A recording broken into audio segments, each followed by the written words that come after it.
மழை வெள்ளத்தால் பாதிக்கப்பட்ட விளைநிலங்களை வருவாய்த்துறையினரை கொண்டு ஆய்வு செய்து உரிய நஷ்ட ஈடு வழங்க வேண்டும் என்று தமிழக விவசாயிகள் சங்க தலைவர் செல்லமுத்து கோரிக்கை விடுத்துள்ளார். இதுகுறித்து செல்லமுத்து செய்தியாளர்களிடம் பேசும்போது விவசாய கடன் தள்ளுபடி உள்ளிட்ட பல்வேறு கோரிக்கைகளை வலியுறுத்தி வரும் 10ஆம் தேதி திருச்சியில் கண்டன ஆர்ப்பாட்டம் நடத்தவும், அதில் கடன் விடுதலை மாநாடு நடத்துவது தொடர்பாக முடிவு எடுக்கப்படும் என்றும் கூறினார். தமிழக விவசாயிகள் சங்க தலைவர் செல்லமுத்து தலைமையில் 74 அமைப்புகளை சேர்ந்த பிரதிநிதிகள், திமுக பொருளாளர் ஸ்டாலின், தமிழ் மாநில காங்கிரஸ் கட்சி தலைவர் வாசன் மற்றும் பாரதிய ஜனதா கட்சியின் மாநில தலைவர் தமிழிசை ஆகியோரை சந்தித்து விவசாயிகள் கோரிக்கைகளை விளக்கி தங்களது போராட்டத்திற்கு ஆதரவு திரட்டினர். இந்திய அளவிலும் தமிழகத்திலும் விவசாய தொழில் கட்டுப்படியாகாத காரணத்தால் விளைபொருளுக்கு கட்டுப்படியாகிற நியாயமான நிர்ணயிக்கப்பட்ட விலை கொடுக்காத காரணத்தால் விவசாயிகள் கடன் சுமையிலே கஷ்டப்படுகிற சூழ்நிலை ஏற்பட்டிருக்கிறது.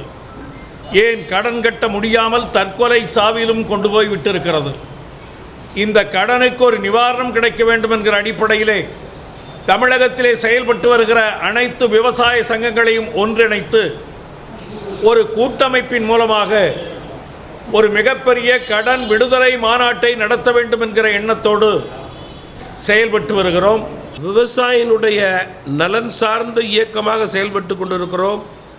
குறிப்பாக சமீபத்தில் பெய்த கடுமையான மழை வெள்ளப்பெருக்கின் காரணமாக பாதிக்கப்பட்ட விவசாயிகளை அனைத்து மாவட்டங்களிலும் சென்று சந்தித்து அவர்களுக்கு ஆறுதல் கூறியது மட்டுமல்லாமல் அவர்களுக்கு உண்டான நஷ்ட ஈடை அரசு கொடுக்க வேண்டும் என்று நாங்கள் கேட்டுக்கொண்டதை நினைவு கூற விரும்புகிறேன்.